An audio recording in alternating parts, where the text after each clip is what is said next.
Hi, hello, வாங்க. எப்படி இருக்குங்க? நல்லா இருக்குங்களா? அஸ்வின் சீக்ரெட் சமையல்ல இன்னைக்கு நம்ம என்ன சமைக்க போறோம்னா, பாருங்க, சக்கரவள்ளி கிழங்கு. ரொம்ப நல்லதுங்க உடம்புக்கு. இந்த கிழங்கு வச்சு நம்ம இன்னைக்கு போண்டா செய்ய போறோம். எப்படி செய்யறது இந்த போண்டான்னு பார்க்கலாமா? அந்த கிழங்க வந்து குக்கர்ல போட்டு வேக வச்சுக்கோங்க. 2 கட் பண்ணி போட்டுக்கோங்க. சீக்கிரமா வெந்துடும். ஒரு 2 விசில் வச்சு எடுத்துருங்க. பாருங்க, இந்த கிழங்கு இந்த குக்கர்ல போட்டுடுங்க. வேக வச்சுக்கணும். இதுல நம்ம போண்டா செய்யணும். தண்ணி ஊற்றிக்கோங்க. நம்ம விசில் வச்சுருவோம். வேக வச்சு எடுத்துக்கலாம் குக்கர் மூடி. நல்லா குக்கரில் வேக வச்சு எடுத்துட்டோம் கிழங்கு. வெள்ளிக்கு சக்கரவள்ளி கிழங்க. இப்போ தோல் எல்லாம் எடுத்துடுங்க. தோல் எடுத்துட்டு ஒரு பாத்திரத்தில் போட்டுக்கோங்க. நல்லா கொஞ்சம் வேக வச்சுக்கோங்க, ஏன்னா ரொம்ப கெட்டியாக இருக்கும். நல்லா ஒரு 3 விசில் வச்சு எடுத்துடுங்க. போட்டுக்கோங்க ஒரு பாத்திரத்தில். எல்லாத்தையும் உரிச்சிட்டு பாருங்க, எல்லாம் உரிச்சாச்சு. நல்லா சாஃப்டா இருக்கு பாருங்க. கையில கூட பண்ணலாம். இந்த மாதிரி இருந்தா எடுத்துக்கோங்க. நல்லா ப்ரெஸ் பண்ணிடுங்க நைஸா. நம்ம இதில் போண்டா போட போகிறோம். ரொம்ப நல்லா வரும் போண்டா, டேஸ்ட்டாக இருக்கும். இது வந்து ரொம்ப மருத்துவ குணம் ஒழிஞ்சதுங்க. கிழங்கு சக்கரவள்ளி கிழங்கு உடம்புக்கு நல்லது. இது சீசன் வரும்போது நீங்கள் வாங்கி சாப்பிடுங்க மறக்காமல். இது சாப்பிட்டா ரொம்ப நல்லது, குழந்தைங்களுக்கெல்லாம் கொடுங்க. நல்லா கட்டிகள் இல்லாத நம்ம இதை ப்ரெஸ் பண்ணுவோம். இதில் என்னென்ன போடலான்னு பார்க்கலாமா?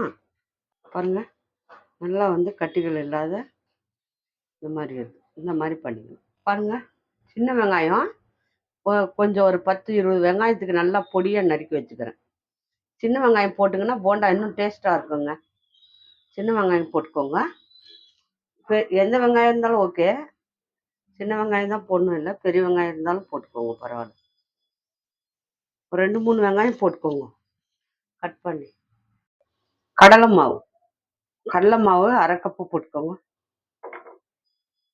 அரை கப்பு கடலை மாவு, அரை கப்பு அரிசி மாவு. நல்லா மொறு மொறுன்னு வரத்துக்காக. அது கூட காரத்துக்கு தகுந்த மாதிரி 1 ஸ்பூன் மிளகாத்தூள் எடுத்துக்கிறேன். உங்களுக்கு எவ்வளோ காரம் வேணுமோ அவ்வளோ போட்டுக்கோங்க. 1 ஸ்பூன் கரம் மசாலா தூள்.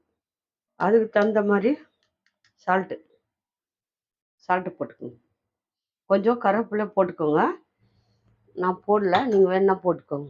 இப்போது தண்ணி ஊற்றக்கூடாது. நம்ம இந்த கிழங்கு இருக்கு இல்லையா, அதுலேயே நல்லா பிசைஞ்சிடும்.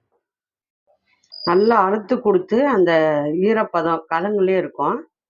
அதுலேயே நீங்கள் பிசைஞ்சுங்க. பத்தலைன்னா 1 ஸ்பூன் தண்ணி ஊற்றிக்கோங்க, ஒரே 1 ஸ்பூனு. பாருங்கள், இந்த மாதிரி வரணும். இப்படி வரணும் போண்டா போடுறதுக்கு. இவ்வளோ பதம் இருந்தால் போதும். ரொம்ப தண்ணியாக இருக்கக்கூடாது, ரொம்ப கெட்டியாக இருக்கக்கூடாது. இந்த மாதிரி பிசைஞ்சுக்குங்க. இப்போ எண்ணெய் வச்சு சூடு பண்ணிக்கலாம். அவ்வளோதாங்க, போண்டா போடலாம். பாருங்க, எண்ணெய் சூடாயிடுச்சு. இப்போ நம்ம இந்த போண்டாவை போட்டுக்கலாம். பாருங்க, சின்ன சின்னதாக அப்படி உருட்டி போடுங்க.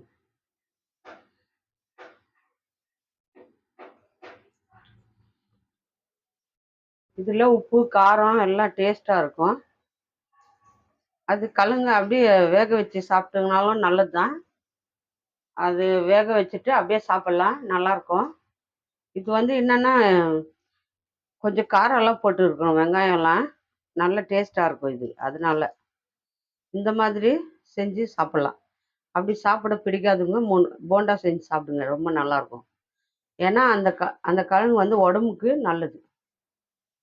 அதனால் நீங்கள் செஞ்சு சாப்பிடுங்க. அவ்வளோதாங்க. ஒரு 5 நிமிஷம் அப்படியே விட்டுருங்க, அப்புறமா திருப்பி போட்டுக்கலாம். மீடியமாக வச்சுக்கோங்க.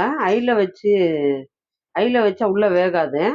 வெந்த கிழங்கு தான் இருந்தாலும் மேலே உள்ளெல்லாம் நல்லா மசாலா எல்லாம் வேகணும் இல்லையா, அதுக்காக நீங்கள் ரொம்ப ஐயில் வச்சு சுடக்கூடாது. கம்மியாக மீடியமாக வச்சுக்கோங்க. மீடியமாக வச்சு சுடுங்க. அப்போது உள்ளெல்லாம் சூப்பராக வெந்துடும்.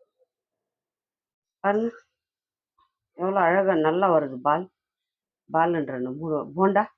இது கொஞ்சம் பப்புள்ஸ் எல்லாம் அடங்குனதும் நல்லா வந்து நீங்கள் சின்ன சின்னதாக உருட்டி ஒரு தட்டில் வச்சுக்கோங்க. தட்டில் வச்சுன்னு கூட நீங்கள் எடுத்துக்கலாம், போட்டுக்கலாம். ஏன்னா அந்த டைமில் உருட்டின்னு இருக்க முடியாது.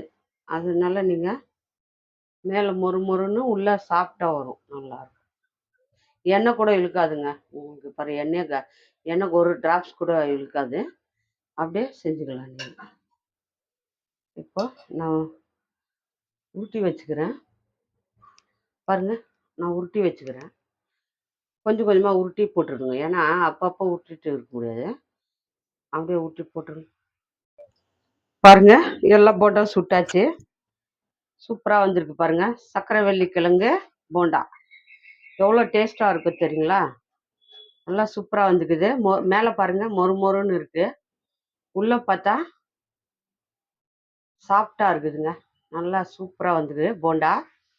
இந்த போண்டா வந்து உடம்புக்கு ரொம்ப ஆரோக்கியமானது. எண்ணெய் இழுக்காது. ரொம்ப நல்லா இருக்கும் அந்த போண்டா.